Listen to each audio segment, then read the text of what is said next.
it just always makes me really excited because I feel like there's never a roadblock we're going to hit that's too big for kind of the collective brain space of people to really innovate, to move around it, to really think of new ways of living and new opportunities to kind of shape our infrastructure, to shape the lives that we lead and lead them in this way that is sustainable, opportunistic, growth-oriented, but also just like really friendly for the environment, the ecosystem we live in, and for people ultimately to live happy and good lives. I'm Madison Freeman. I am also part of the 2022 cohort with Nikhil, and I am also an MBA student and a master's in the Sustainability School in the EIPR program, which we can get into and explain what that giant acronym is on this. I imagine a world where technological solutions drive a sustainable economy. Welcome to the Imagine a World podcast from Knight-Hennessy Scholars. We are here to give you a glimpse into the Knight-Hennessy Scholar community of graduate students, spanning all 7 Stanford schools, including business, education, engineering, humanities, law, medicine, and sustainability. In each episode, we talk with scholars about the world they imagine and what they are doing to bring it to life. Today, we're going to hear from Madison Freeman, a master's student at the Graduate School of Business with a truly amazing story from the outskirts of Austin, Texas to the big leagues of policy in DC and venture capital and climate tech. We'll hear it all in this hour. Stay with us. Hi, and welcome to this episode of Imagine a World. I'm Max, your co-host, a 2024 cohort in the Knight-Hennessy program and a first-year PhD student in computer science. So today we have a very special guest, and to help us really understand her life story, we brought in her good friend Nikhil. Hi, I'm Nikhil. I'm a part of the 2022 cohort along with our special guest Madison today, and I am thrilled to be here. I've been studying Max's work for a while now, and I'm a big-time fan of our special guest today. I, too, am an MBA EIPR student. We'll talk about what that means in a minute. But first, let's go over to our featured guest, my close friend, Madison. Hi, excited to be here. I'm Madison Freeman. I'm part of the 2022 cohort, and I am an MBA and an MS student here at Stanford, finishing up my last year. Before we talk about the world that you imagine, let's talk about the world that you were born into. Where are you from, and what was your journey like to get here? Sure. I grew up in Austin, Texas, right on kind of the edges of town, and I took a pretty meandering path to get here. I think, I spent a number of years on the East Coast between Texas and California. And it's been nice to be back kind of in a natural environment here that reminds me a lot more of home with the, super dry hills and really scrubby trees of the Palo Alto, Stanford area. But between growing up in Texas and moving here a couple of years ago, I lived in DC for a number of years. And I lived in New York, went to college in DC and stayed on the East Coast for a while afterwards working. Amazing. And tell us about that journey and what got you here, because small town Texas, pretty different than San Francisco. What was that path like, and what were the key decision points for you? Yeah, absolutely. I'm happy to talk a little bit more about it. So I grew up in Texas, which is often could feel pretty far removed from the rest of the world. Really huge state. We were right at the center of it. Had a lot of, very state-centric culture, education. But I'd always been really fascinated by the world beyond Texas. And I was lucky enough, my grandparents lived in DC when I was growing up. And so I used to go and spend a good chunk of my summers with them every summer. And, I think for my parents, it was always really nice to kind of get one of the kids out of the house for the summer. Yeah. And my grandparents really loved showing me around the city. And so I would spend a lot of time in the summers going to really major art museums, going to the Smithsonian, hearing world-class musicians play at different public concerts on the mall, and just seeing the number of people speaking different languages who were working at different embassies. I think for me, it was this really big, I had a lot of idealism around how wonderful DC was and how wonderful the world is. And I also just really, really loved that sense of connection, of feeling like the world was this place where people were always moving about, where people were sharing big ideas, where people were working on these really big things that made the world better in some way. And so I think growing up, I had this vision that I really wanted to go and do something that was very internationally impactful. I had, seen and heard of a lot of people working in the State Department. A lot of my grandparents' friends had been diplomats,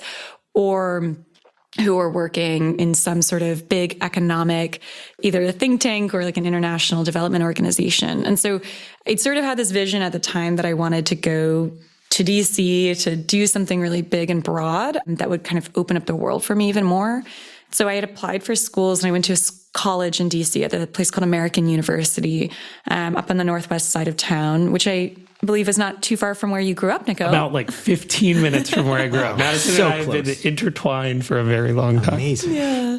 Yeah. And I mean, I'm curious maybe to hear from you too, what growing up in DC was like, because I only got these little snippets over the summer. I wasn't going to school there, spending the bulk of the year, but it always felt like a really, really interesting place to be from or have that connection to as a younger person. Yeah, no, I grew up right outside of DC, and I actually think like you're capturing it beautifully. In some ways, what's really cool is I think as a visitor, you actually got to appreciate it a lot more and do a lot of the like really cool offerings that DC brought. I'm going to be honest, as a high school student, the Smithsonian sounded lame because I hadn't lived anywhere else, right? And we went to like every school museum field trip to one of them. But to your point, it really broadened up my horizons, and really quickly you start to realize how connected we all are to each other and how much of our like joint fates are intertwined. I'm curious why you thought to look outside of the US. I mean, Texas is plenty big. There's plenty to work on here in the States. Like, why go abroad? Wow, that's a good question. I think it was just always really interesting to me. I think the idea of speaking a bunch of different languages, of having connections to different places was always very fascinating. My family has been in the US for a long time. My parents were from California, and that was about as exotic as it got outside of Texas, them growing up there and then moving back. But a lot of people I went to high school with have been really like from families from all over the world. I went to an international baccalaureate high school. So it was a public high school in Texas, but also had a bit of a magnet program. And a lot of people who came there, their parents had grown up in India or China or Vietnam or Honduras. And then they were coming to the US and picking this school that had a really international focus to send their kids to. And so I think for me, it had been this world where everybody had these connections places and, would go home and visit their extended family in the summers or go to these different diverse places that sounded so interesting. And, growing up, we didn't really travel very much. And we traveled outside of the US once. So it wasn't like I was doing all of these things and picking them up, but I had this vision for being able to be a diplomat, being able to be somebody whose career involved living in interesting places, learning a new language every few years, picking up a lot of different cultural and historical experiences.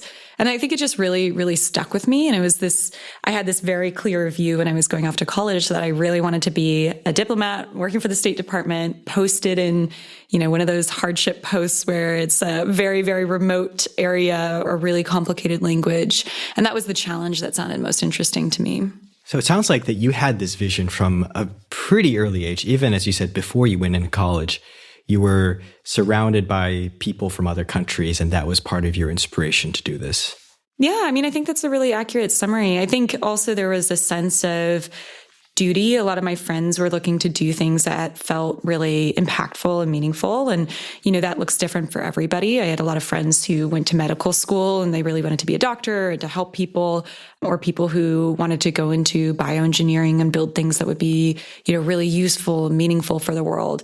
And I think I saw doing something that was in the kind of international public service realm as something that would inherently be like a really important thing to dedicate your life to. And it would take skill sets that I felt like I was eager to build, these sort of people skills, the language skills. That was all really exciting to me, but it was kind of in service of this idea that like you're ultimately serving the world. You're trying to serve your country. You're trying to do something that's sort of at this higher level outside of you. And that felt really, really appealing. That's super interesting. I'm curious, you envision this life for yourself in a hardship post in some remote location. And here we are. Uzbekistan. Right. And here we are sitting at a conference table in sunny Palo Alto. So talk to me about when your initial interest in climate happened during that kind of formative period and how those things started to weave together. Yeah. So for me, it really happened towards the end of college. I went to American, and American is my friend always jokes that it's a trade school for the civil service. It's very focused on getting your experiences in government or in, the sort of jobs you want to have during school. And so I'd had a number of internships every single semester of college, except for the semesters I was abroad. So I got to go study abroad in Turkey and Scotland. And then I was an au pair for a summer. And so I was really building up still to wanting to do this kind of very internationally focused diplomatic career. And a lot of my work had ended up being pretty energy focused, just because I was focused on sub-state nations. I was looking a lot at how do you create secure state structures, and how do you think about engaging with secessionist politics in a way that builds for a really resilient, sustainable country going forward, rather than one where there's a lot of sub-state tension. So I've been studying these kind of high-minded things about state creation. I'd gone to Turkey and Scotland because I was interested in these two places that I both had strong experiences with sub-state nationalism, Scotland within the UK and the votes that they were having to leave the UK, and Turkey with its sub-state Kurdish population. I'd worked with a Kurdish organization, basically the Kurdish embassy in DC, and then I'd gone there to kind of study how the Turkish government and the Kurds and a lot of the other entities in the region were kind of working in dynamic relation. And one of the things I kept finding was that energy was driving a lot of these relationships. And, energy was one of the big factors behind Scotland's economic independence. Energy was one of the big things that was driving many of the conversations internally to Turkey and with Turkey and Russia and all these other entities. So I just gotten really interested in energy as a factor of how the world works. And then after school, I was working at a couple of think tanks in DC. I worked at the Atlantic Council and then the Council on Foreign Relations, both in sort of energy and environment focused areas. And my goal was to kind of leverage that into then applying for the Foreign Service and going down that route. But that was when the 2016 election happened. And with the first Trump administration, there was a big hiring freeze. There was also a lot of tension with sort of people who are committed their full careers to the Foreign Service, and then were now being disrespected or not allowed to kind of represent their country in a way that was in line with long-term U.S. policy. And so I think at that point, it was a really pivotal moment for me, where I was looking at, okay, all of a sudden I can't work for this institution that's existed as long as my country's existed, that I always sort of planned to be able to work for. What else can I do with my career, and what else can I do that feels really impactful and really big if I'm not sitting within sort of the diplomatic arm of a country? And I was just realizing that I was learning so much about climate through the energy ecosystem, and that learning about how to decarbonize energy systems, how to make them more resilient, how to leverage resources that weren't super geographically concentrated and could lead to a lot of conflict, that felt like a really meaningful place to be working, and it felt like a really meaningful thing to be doing. And especially, I think now there's a lot more, I guess maybe it seems that there's a lot more appetite for climate. There's a lot more focus on climate, even in a school level, but it felt to me like something a little bit new that I was still learning a lot about. And so it felt to me at the time that I was leveraging these experiences I had had with this new and exciting direction to go into, where I could also be really impactful, even if it wasn't just through a diplomatic lens. So it sounds like that you got into climate before it was considered cool. I don't know. I think there's a lot of people who would have considered climate cool in 2016, but I've been surprised at the number of people that I went to college with who we weren't interested in climate or focused on climate 10 years ago. And now there's a ton of us from American who are doing all sorts of interesting things in climate in a bunch of different capacities. And I do feel like the ecosystem has really broadened in the last decade, and what it means to have a climate job is broadened, what climate technology means is broadened. And that's also meant that there's a lot of opportunities to make impact in the climate ecosystem, and make an impact that you feel really good about, that you feel like this is moving the world in the right direction.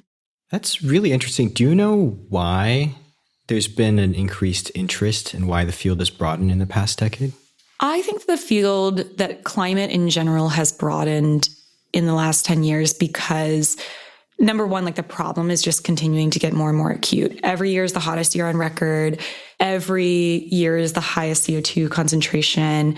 We are really dramatically increasing the instability of the world. So I think that a lot of more people every year are experiencing severe wildfires, huge flooding. We look at like North Carolina, California, all these different places are having these extreme once in 1,000 years weather events that are now all happening every single year. And so I think that on the one hand, people are recognizing the cost and the urgency and either wanting to work in it, or there's also like a market and an ecosystem for solutions to alleviate some of that.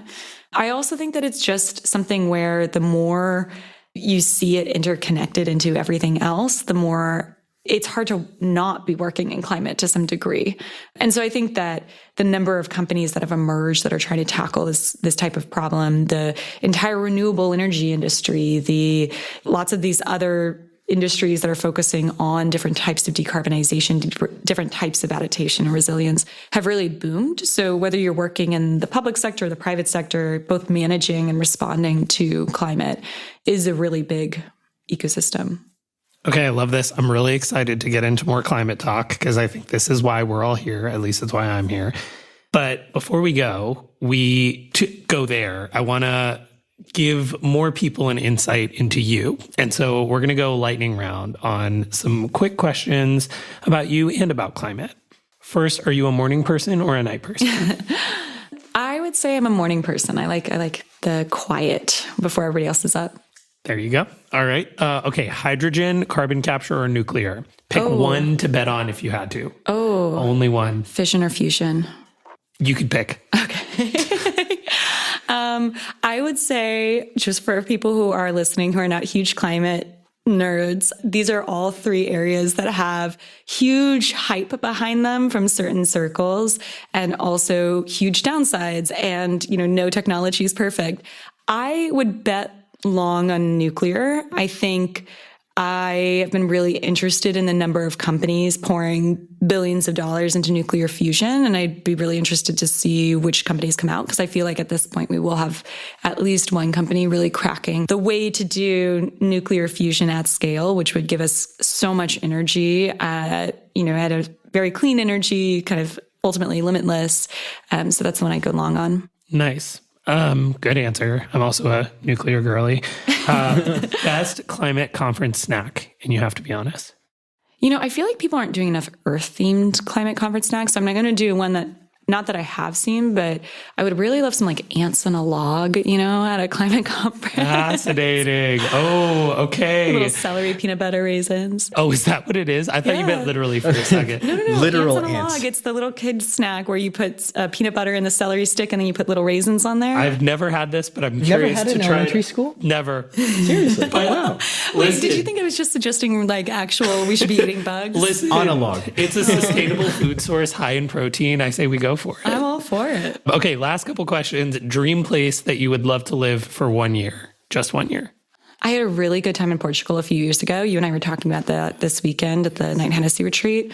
I think that I would really love to live in like a small town somewhere that has been around for a really long time. And there's a lot of these small coastal towns in Portugal where I'd love to just get to know everyone in a tiny town. I love that. Final question. One climate myth that you wish that you could bust forever. Wow. There's so many.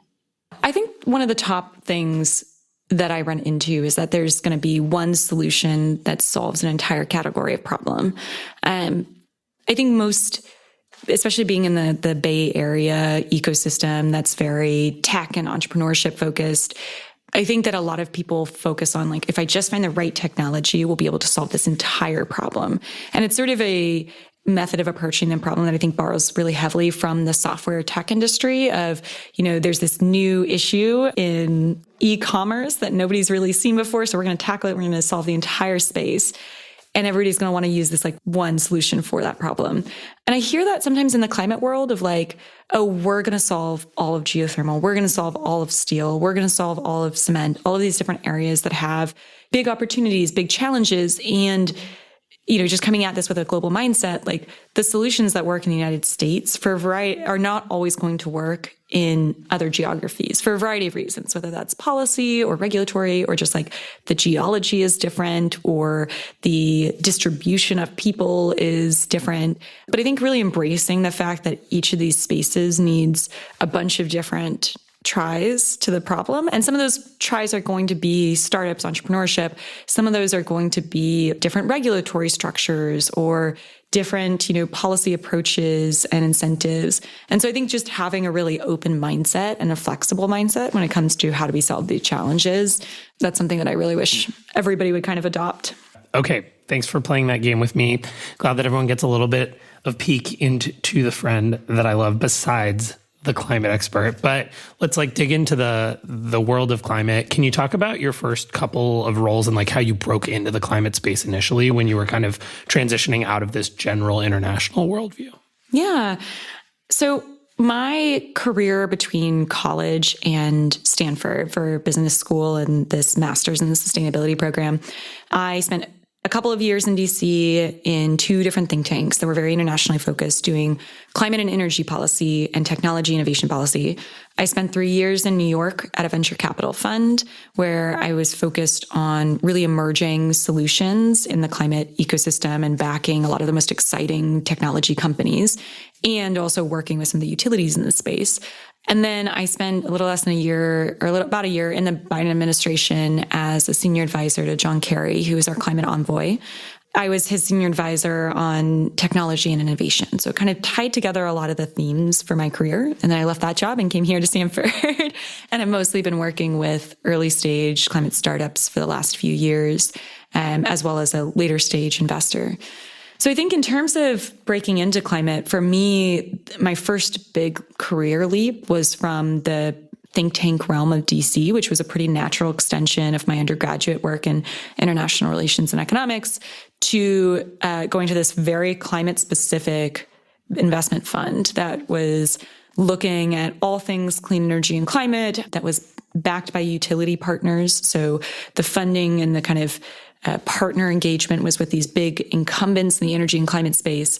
And then we were backing and looking to invest in climate solutions from a very early stage that were really, long shot, big goals, to very large companies that were kind of tackling utility centered problems with less technology risk. And so that was a huge pivot to go from an institution that was not focused that much on climate. I was basically, me and my boss were the only people at the time who were really focused on climate at the think tank I was at, to being at a firm where that's kind of all that anybody lived and breathed. Not only did everybody live and breathe climate, but everybody lived and breathed a very specific type of climate tech, these sort of earlier stage companies and startups that were emerging in the ecosystem, and trying to figure out how to fit those in to the existing infrastructure and really solve a lot of challenges across climate and energy. So I think for me, a lot of moving into, climate as a full-time job was really getting up to speed on climate technologies. And so I started to do that in these think tanks. I was working a lot on what is happening across the country, across the world. What are the most innovative new solutions that are out there? And climate technology can mean a ton of different things. And people apply it really broadly too. It can mean everything from how do we produce low carbon electricity? That could be geothermal, that can be nuclear, that can be wave power, that can be all sorts of different things. It can include producing industrial technologies or industrial products in a low carbon way. That can be cement, steel. It could be producing power for industrial processes. So everything from food and beverage to these high temperature manufacturing processes. How do we produce power, heat, steam, whatever's needed without using fossil fuels? It can also mean a range of, adaptation technologies. So our climate's changing. How do we prevent wildfires from being quite as bad? How do we make our shorelines more resilient? How do we grow climate resistant crops in especially in countries in the global south where the climate is changing so rapidly year over year? How do you prevent drought from totally wiping out a ton of people's livelihoods? So it's a super, super huge bucket. And I think for me, a lot of that transition was recognizing what things that I felt like I could bring to the conversation in the place that I was at the time, and also thinking about what sort of problem within climate I wanted to be tackling, because tackling all of climate change is this incredibly large ocean.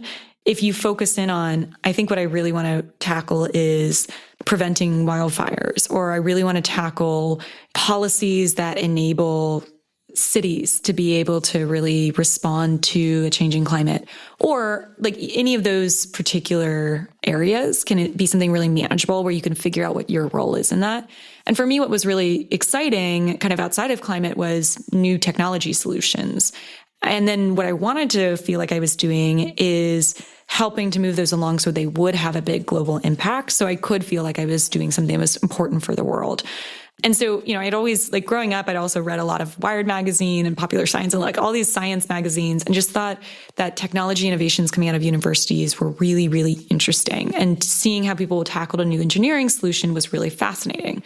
And so I'd really focused on what were some of the new solutions for big climate problems, and what did it mean for them to go from a lab to actually something that was making a meaningful impact. And so that's the work that I was doing when I was at this think tank. And during that time, I'd had a little bit of a big, of a career search where all of a sudden I realized I'm not going to go into the Foreign Service right now. I'm not sure if I ever will. And I really want to do something that's really impactful, but I think I want to do it outside of the DC policy ecosystem. And so I'd started to think around about like who is making a really big impact on these early stage technologies that are in these labs, these really early startups, what gets them to scale and impact, and what makes some of them succeed and others not. And that's when I had started talking to a lot of folks who were working in venture capital, accelerators, incubators, these sorts of institutions that help startups scale and really come in at that exact point. And so I think my move into climate from a tactical career perspective was that I was bringing a policy lens and bringing a knowledge of a lot of these regulatory impacts on startups from my previous job, and kind of bringing that to offer to my next job. But then I think at a big level, it was really identifying where are my skill sets, what do I like doing, what am I particularly good at, and then which problem do I want to tackle. And so marrying that, what am I very good at, and what do I want to be solving for, or what do I want to be solving, was sort of how I found my way into the venture capital climate tech ecosystem. It's still like quite a broad ecosystem. So you talked yourself about just how many different problems there are to solve in climate and how many technologies you have to get familiar with in order to really start to make a difference. So how did you start to narrow down your own focus? Well, I think one of the beautiful things about venture capital is you don't really have to narrow down. The fund I was at when I joined was really focused on utility connected solutions. And so I was looking a lot more at things in the clean energy realm. And it wasn't always 100% decarbonization. Sometimes the challenge was, how do we integrate electric vehicles into the grid in a way that is really good for balancing? And that has trickle-on effects then, obviously, about like, you can then bring a lot more electric vehicles to market.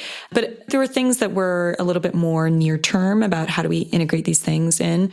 And then once we started raising for this fund that was supposed to go way into frontier technologies, all of a sudden my remit was like everything from cement to carbon capture to heavy transportation to hydrogen, all of these different areas, starting to think through what is the investment thesis, what does the scope look like, what companies are out there. So I don't think I ever down selected at the time. I was very focused on like, how structurally do you scale up these emerging solutions and companies? And I guess if I was to say that I had any focus, it was things that were connected to electricity in some way. I was generally more focused on electrification solutions. But it wasn't until I'd say probably I came to Stanford that I really started focusing in on very specific technologies, because even in my role when I was in the administration at the State Department, I was still expected to cover everything that had to do with new and emerging technologies. And so I would have probably said at the time that my primary focus was industrial solutions and technologies in those areas. I was still covering a ton of different things.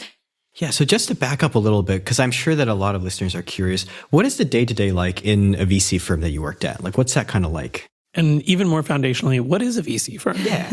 Well, venture capital, fundamentally a venture capital firm is looking to make investments and sort of, they would say, take bets on early stage companies. And by giving money up front to the company, they are then taking a portion of ownership of that company. It's generally tends to be a little like smaller. It's not ownership of the company or full control. It tends to be a smaller portion of the company as the company grows. And the idea is that, you are backing ideas that are really wild, really interesting, that have a lot of potential and that want to move fast. And so that has been a sector that's really emerged here in the Bay Area. And the venture capital firms really were emerging a lot more in the 50s, but they became much more prominent in the 90s and 2000s with a lot of the tech boom. And applied to climate, it's a really interesting, I think, challenge because venture capital in the Bay Area had been really focused around, okay, we're doing these software businesses where, yes, you might need to pay a lot of engineers. I'm sure a lot of companies you're familiar with from the computer science standpoint, but you don't have to invest a lot into the manufacturing or the hardware. The end result is you have a company where you can put a lot of money in and they can flex around and they can pivot a bunch of times. And it's very, very different to be investing at this sort of venture capital. We're taking high risks on the opportunity that, some of these companies will turn out to be really incredible, world-changing companies. When you're doing that in the climate realm where there's a lot of hardware involved and there's a lot of generally needing to focus in on a particular area and really, really go deep on building trust with infrastructure players, with all these other people involved in climate, in the grid or the heavy industry sector that you're looking at, it's sort of a different model in some regards. I think a lot of the folks who are more successful in the space tend to have a longer time horizon for their investments, tend to be a little more thoughtful about what they can bring to the companies that they work with from either their investors or from other strategic partners that they have. So fundamentally, at this venture capital firm, we were investing in early stage companies and then helping them grow and then hoping that they would, become really big and successful companies that would then make a return on investment for the investors, but also that they would have a really big and outsized impact on climate. But one thing I am still curious about is you talked a lot on like the technical aspects of working at the VC. Because I'm also curious personally, I hear so much about VC this, VC that, like in the corporate world and in software and deep tech. What is your day-to-day? Like, you don't have to necessarily talk about your particular fund, but like, what do you envision as like a role of someone like you in a VC fund? Like, what is that like on the day-to-day? Yeah, I think what I really loved about venture capital and what informed a lot of the ways that I've approached learning here at Stanford later down the line is that your job is really just to be able to learn fast and ask good questions. And I think that those are the two main things. Really, it's the questions part that's the driving force behind a lot of it. Is like, how do you ask the right questions? And then how do you absorb that information and identify where you need to know more? And so a lot of my day-to-day working in a venture capital fund was a mix of deals we already had ongoing. So continuing to dig into a new company that we were looking at potentially investing in, making sure we had asked all the questions that we would need to ask to get to know the company and understand whether it was going to be a really good investment, a good bet, something that might make a huge impact and also grow really fast. So it would be a mix of really digging deep into a particular company, also looking at a new sector that we might be looking to invest in. So digging really far into the steel ecosystem and trying to understand what startups are tackling this and how and who would they sell to and what things are being done already in incumbents and how is policy and regulation shaping this environment? What is the sort of investment needed? Like, where are the winds blowing? And then a lot of it was also just meeting people. I think I've always really loved engaging with people directly. And it was a lot of just getting to know folks, getting to understand what drove them, what motivated them to build a company if they were a founder, what motivated them to buy from companies if they were sort of a partner in an incumbent organization. And just being able to kind of tease all of that out. So the day-to-day was really different constantly. And that to me was very exciting to have, this breadth of things going on and then just constantly be trying to reframe in my head, what do I not know here? And what do I need to ask to figure out the answer? Did you have any go-to questions that you can let the listeners in on?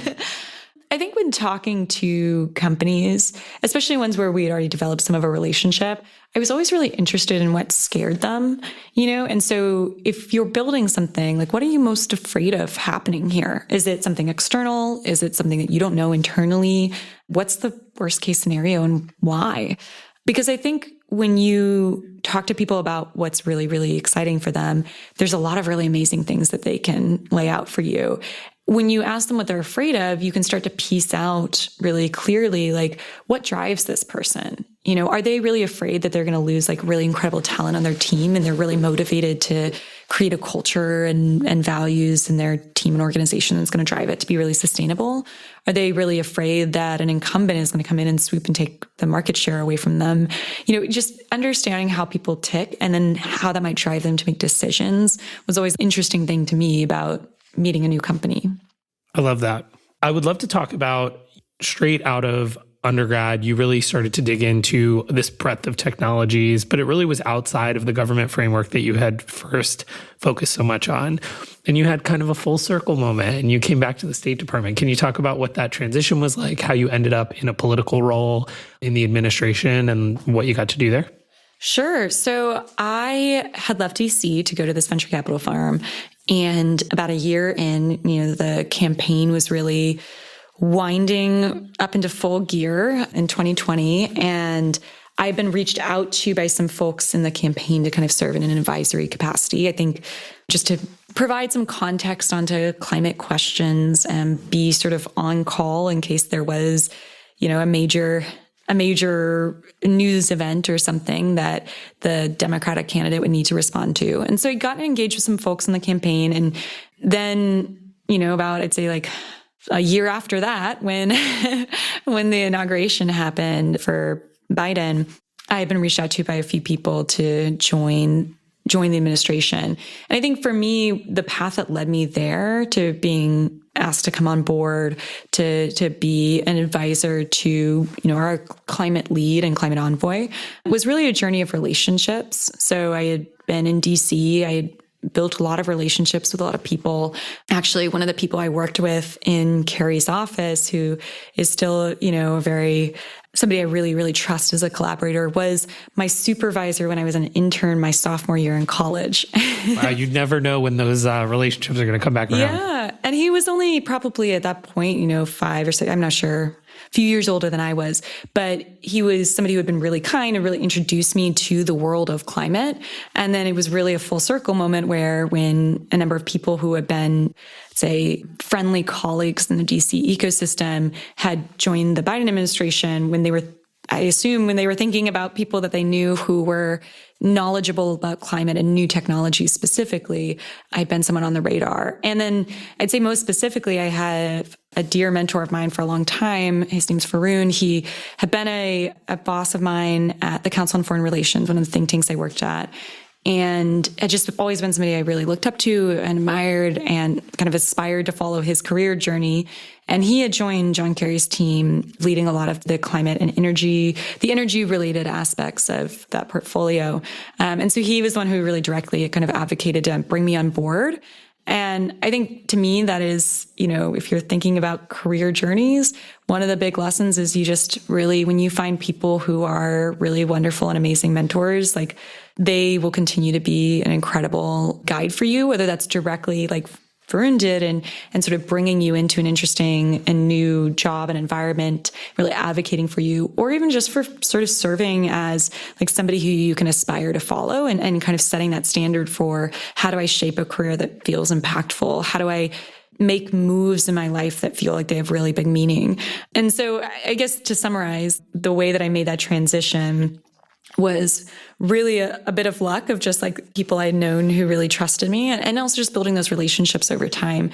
The transition itself, job-wise, I was surprised I thought it was going to be this huge, really, really difficult leap to go from being at a venture capital fund of, at the time, I think we were like 50 people to working for the US State Department and the very multi-layered web of government in DC and the political administration. But I was surprised, like we were in this office that was brand new, and it was the Special Presidential Envoy for Climate office. It bridged the State Department and the White House. Carrie was on the NSC, so we were kind of engaged. The National Security Council, for those of us who are new to the government lingo. Yeah. And so we were really engaged in the White House as well, too. And because it was a brand new office, we kind of got to be almost a startup inside government. And that meant that we really just had a lot of flexibility to tie into really interesting initiatives, to bring new things to the table, and to connect with new people. And so there was no real rule book when I joined in a certain way, just in that, like, if you had a really great idea and, potential opportunity for the United States to be engaged in some way, people were open to hear about it. And my goal of being there was to really bring American innovation in climate to a lot of the conversations we were having globally. Because I think that sometimes I've seen that conversations in climate can be really stuck in, here is the technologies we had at a certain point in time, and it can be pretty static. People can say things that are, no longer true about the price of renewables being really high, or that there aren't solutions for, you name it, steel decarbonization or something else that's kind of tricky, but now we have really promising solutions. It felt really important to me that if we were going to be going around the world saying, we need to decarbonize, we have to, address this climate problem that, oh, by the way, the US and other wealthy countries had primarily driven the actual historical emissions. We also had to be offering solutions. And I feel like I see so many incredible companies in the United States, and there are incredible companies globally, but the concentration, and like there's been a bunch of analysis of this, it's not just me saying it, but there's a concentration of really impactful climate technologies coming out of the US ecosystem has been huge. And I think the more that we can leverage that and provide that as sort of a global good and global opportunity, it's a strength of the United States. And it's something that we should really be putting at the forefront of what we can offer and the impact that we can have. And so I think the more that I could weave those together, the more impactful I felt in that role. That makes total sense. I mean, I think for a lot of people, that's kind of a dream job, right? Being a senior advisor, especially for a policy wonk, to the White House and the State Department. So I'm curious, I think you're underplaying your own role and skill in kind of building this really a wonderful network. But I'd be curious for someone who's maybe listening and hasn't built out that Rolodex or doesn't live in Washington, D.C., but is looking to kind of break into the policy space, like where would you suggest they start? I feel like if you want to work in policy, having an area that you focus on really allows you to become an expert and become somebody who's really meaningful in the conversation, I think more quickly than most people realize. There's a lot of parts of policy that are very niche or are moving quickly, where I've seen people who are even undergraduates, but also grad students and people who are pretty early in their careers carve out a huge area where they are somebody who's really trusted as an expert on this particular space. And I think one of the things that, honestly, being in the DC, like the think tank ecosystem where everybody has a strong opinion and everybody is sort of, like building a bit of a brand. If I learned anything from that, it was that you can really become an expert on something and that you can inform the conversation. And that looks different for every person, right? But I think that if you want to make an impact on policy, or if you want to create connections in policy, my follow-up question would be like, well, what type of policy? If you're really interested in housing policy in the United States, there's a ton of areas of housing policy that are relatively understudied, or that could really use a new perspective on it. And so if you really want to contribute to that conversation, I think there's a lot of ways to build up your own knowledge and engage in the ecosystem once you get a little more granular about kind of how do you think about the change you want to make, where the pain points are in the country, and where is there not really somebody who's focused on moving that needle forward, or enough of a conversation happening around that.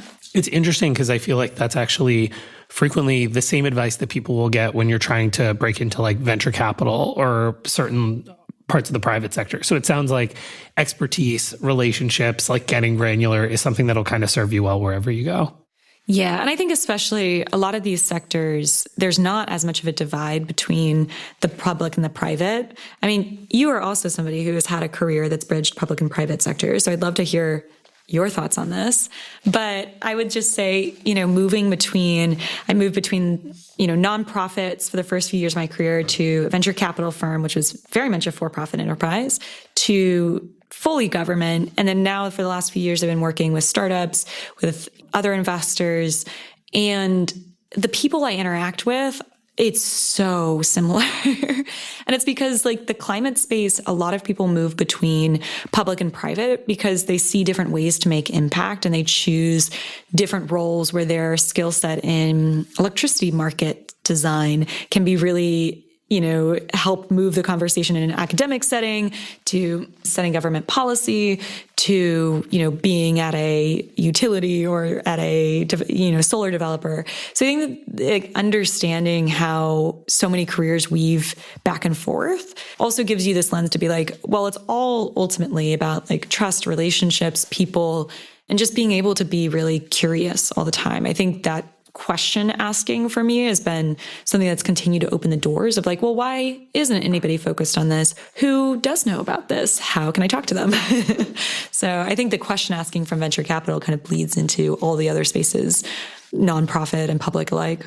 That makes total sense. And I feel like, I feel the exact same way. I, as you know, have transitioned between government and nonprofits. I worked at a hedge fund. I was like all over the place. And a lot of it is this recognition that a lot of that knowledge, both the knowledge and your curiosity, is very transferable across sectors. And regardless of that specific mission, you can always find a way to contribute if you're like really focused on the same subject areas and exploring the same deep questions and insights. So it's super, super cool to hear that journey come to life. Thanks for sharing. As we approach the end of the hour here, and very similar to what you're talking about in terms of advice for people trying to get into the public policy sector, trying to get into VCs, do you have any advice for people trying to apply to Stanford and Knight-Hennessy? Oh, that's a tough one. I feel like it's always hard to give broad advice because everybody's situation is so different.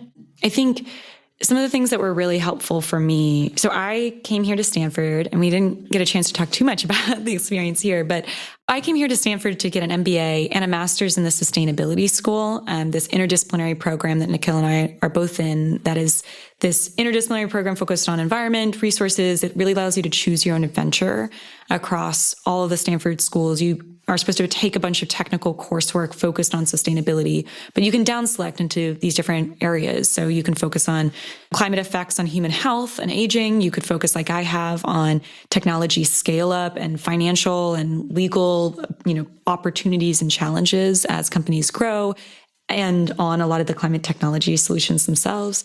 You can take all these different paths. And I think when I was coming to Stanford, some of the best advice I got was to really drill down on why I was coming.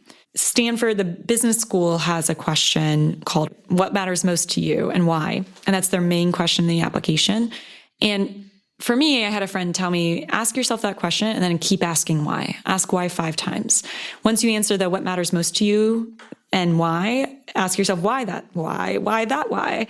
And that really getting to the heart of what you wanted to accomplish and the change you want to make in the world will drive forward what degree you focus on, which school you want to go to, and how you approach that whole application process. And then, in my opinion, beyond just the application process, which a lot of, I think the bigger point of advice is to continue asking yourself that why and letting it guide you through whatever program you choose.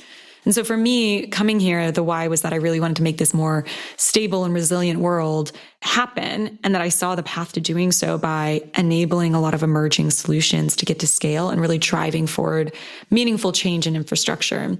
And like having that as my North Star, and then also having this other element of I wanted to use Stanford to try out a few different pathways to making that impact. And I wanted to use my time here to really color a lot of the approaches I was thinking about in climate tech and be able to kind of more deeply inform my knowledge and my ability to drive those solutions forward. And so I think having a real clear vision of what you want to do and why you want to do it and how you want to do it and how Stanford and how your program is going to guide you there will also just help you be more effective when you get here and have an experience that tees you up to have a really big impact in the world. Absolutely. Knowing what you want. Exactly. Another question is, you've been in the Knight-Hennessy community for 2 years? 2.5. 2.5. Wow. Yeah. Half a year's gone by. Is there, looking back at it, is there anything from the Knight-Hennessy community, the events, or anything that has helped or supported you in your personal or professional life? Yeah, absolutely. I mean, I think both Knight-Hennessy and the interdisciplinary masters I've taken have really opened my eyes up to a lot of academic work in other disciplines. I've really appreciated a lot of the community that Knight-Hennessy has, not only getting to have Nikhil around all the time, but also all the time. So many of my friends who are in vastly different programs than myself, people who are doing PhDs focused on the history of food and agricultural systems, to people who are doing, all sorts of interesting medical work on very specific diseases.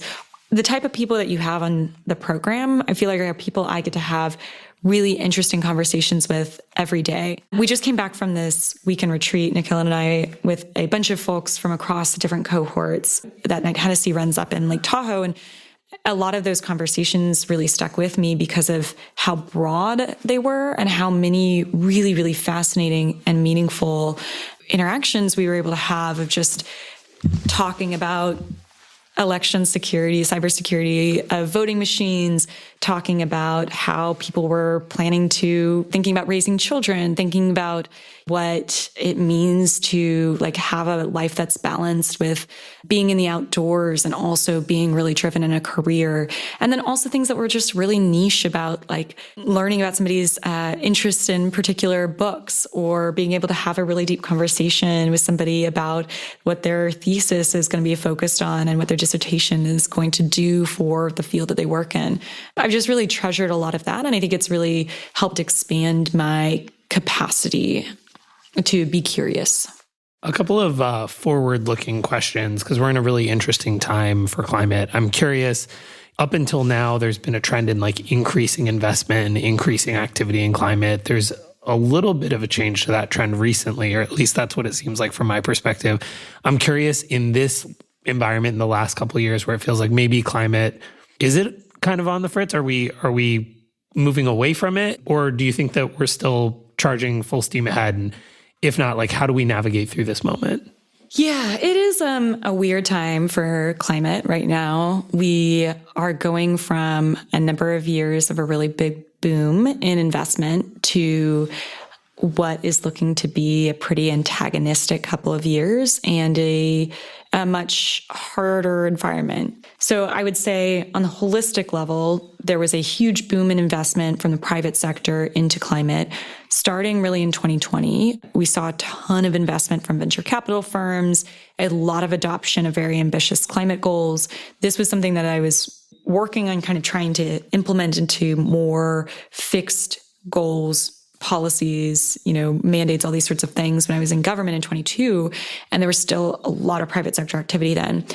In the lead up to the 2024 election, and so much of this is fundamentally political, there was more, I'd say, reduction in sort of ambitious goal setting by the private sector. We've also seen a more uncertain venture capital environment. And so there's been a lot lower spend the last few years, or a lot lower growth in spending, in investing and backing companies over the last few years.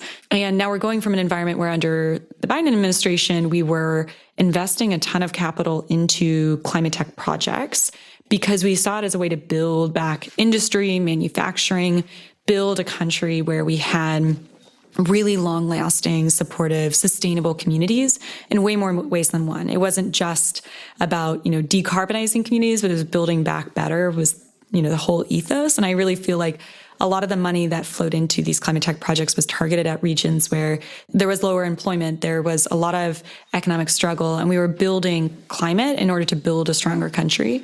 A lot of that money is now on the fritz. And from a federal perspective, and we're seeing a lot of not only tightening, but clawbacks of money that was allocated and obligated for climate projects.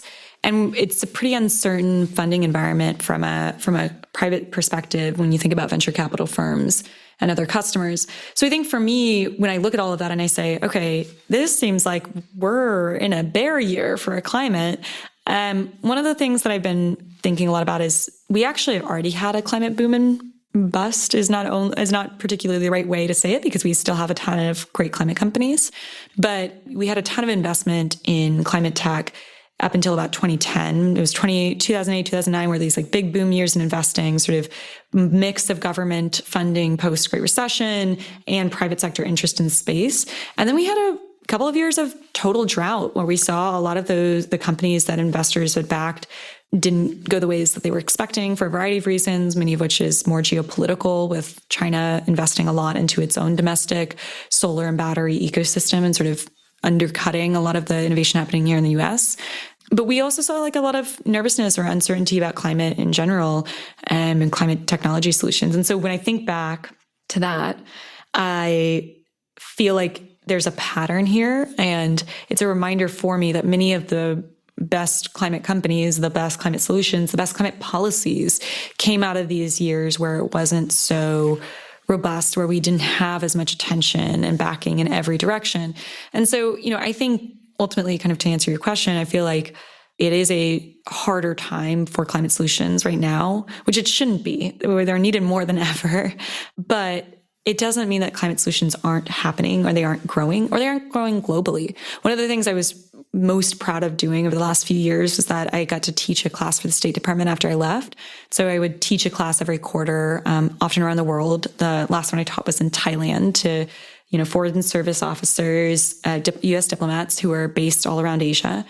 And every one of these that I did, people would bring up all these really incredible climate technologies and climate companies and climate initiatives in the countries that they were posted to everywhere around the world, whether that was Uganda or Indonesia or Bangladesh and Nepal, or all these different places that people were in, where they were really liaising with what is climate technology, what does climate solutions look like on the ground.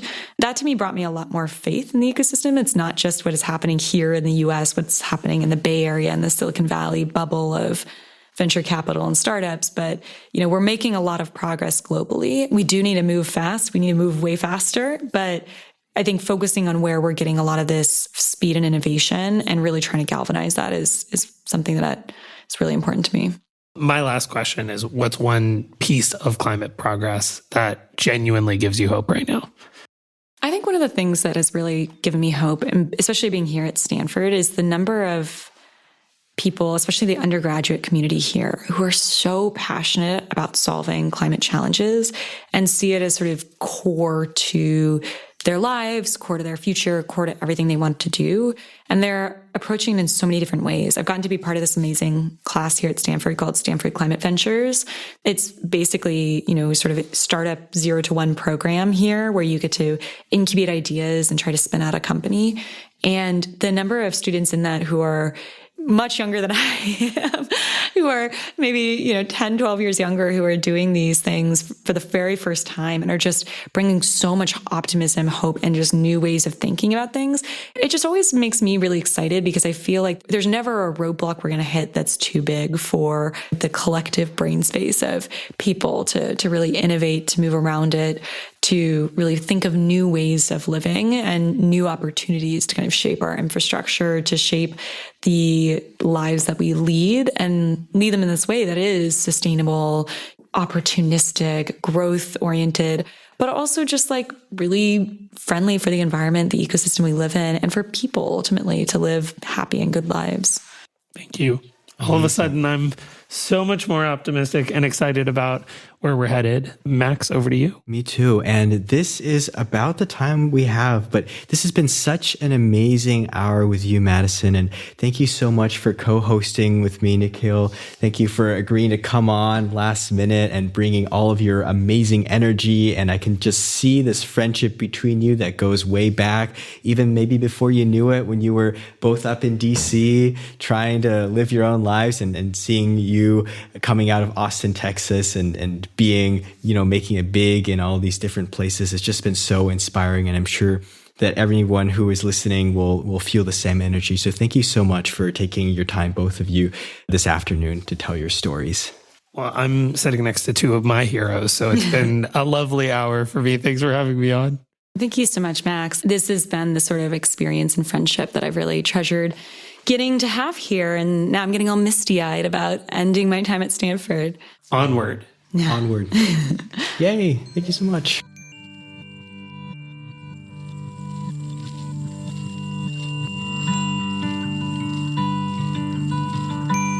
Thank you for joining us for this episode of Imagine the World, where we hear from inspiring members of the KHS community who are making significant contributions in their respective fields, challenging the status quo and pushing the boundaries of what is possible as they imagine the world they want to see.